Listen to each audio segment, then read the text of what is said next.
So quickly, rotation is in balance with a twist. Not only is the right side of the body in a different position than the left side, but one side of the body is falling forward. So if I take this white line and I place it right on this woman's lateral malleolus, this pointy ankle bone, and then I do the same thing with the other pointy ankle bone, this is exactly what rotation looks like.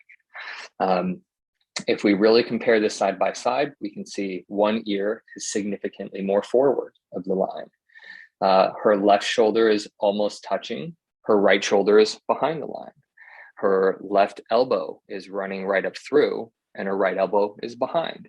And if we really look at each load joint, they are really in two different positions on the right side compared to the left side.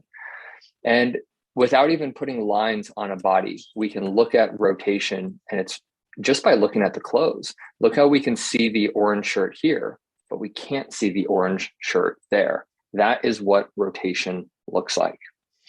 Let me show just another side view just to make sure we're all kind of on the same page here. So basically same thing, white vertical lines on the pointy ankle bones drawn upwards. This is this young man's right side.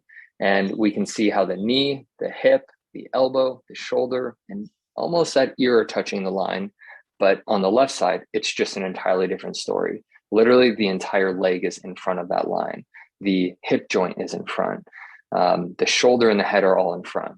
And if we really look close enough, we don't have to look too far to understand why a neck could hurt when there's rotation.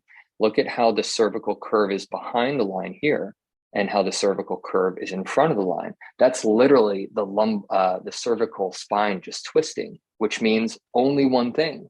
The right side is going to have to work incredibly harder and different than the left side.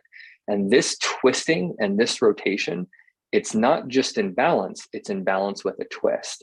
And when there's a twist in the body, when there's movement, everything's torquing. There is not only that imbalance and tug of war of left to right, but now there are these like twisting, rotational, snapping mechanisms that really tend to load the tissue differently and can lead to some discomfort fairly quickly.